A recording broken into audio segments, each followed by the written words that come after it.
ما مردای دبستانی، امیدایی که در سر داشت پریدن یادمون داده، همون که ما رو باور داشت. سلام، من امیرسوف اسداللهی هستم. میخوام در مورد چرخ فلک الکتریکی توضیح بدم. من از بچگی عاشق چرخ و فلک بودم. همیشه برام سوال بود که چرخ و فلک ها چطوری حرکت میکنن. با انتخاب این پروژه من میخواستم یه چرخ و فلک کوچیک بسازم که با نیروی برق کار کنه.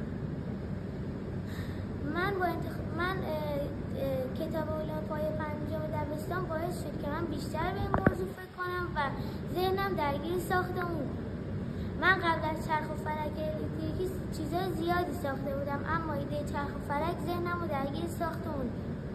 امروزه بسیاری از وسایل زندگی ما با نیروی برق کار میکنن. حالا اینکه بفهمیم که چطور برق باعث به حرکت در آوردن اجسام میشه، باعث میشه که ما مختران بهتری بشیم و من این موضوع بیشتر درک کنم و با چرخ و محور بیشتر آشنا بشم.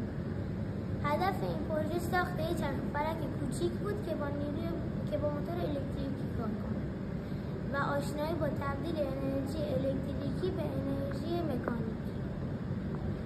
انرژی الکتریکی باعث به حرکت در آوردن الکترون در سیم‌ها میشه و باعث روشن شدن وسایل برقی میشه. موتور الکتریکی انرژی برق رو به حرکت چرخشی تبدیل میکنه. تبدیل انرژی تغییر یک نوع انرژی از نوع دیگر رو تبدیل انرژی میگن، مثل تبدیل انرژی الکتریکی به حرکت. اگه ما موتور رو به باتری متصل کنیم، باعث چرخیدن چرخ و فلک میشه.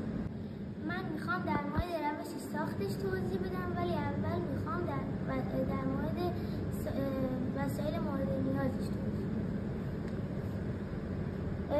یه دونه موتور الکتریکی کوچیک، 2 عدد باتری 1.5 ولتی، سیم نازک، محفظه باتری، فوم برد، دره لوکاتور و اره و دکمه واسه روشن خاموش کردن و پایه چوبی و مقوا سیم جوش و سیخ چوبی.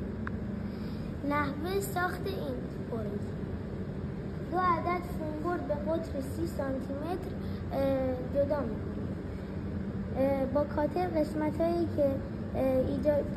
دایره‌ای که ایجاد شدن رو برش میدیم.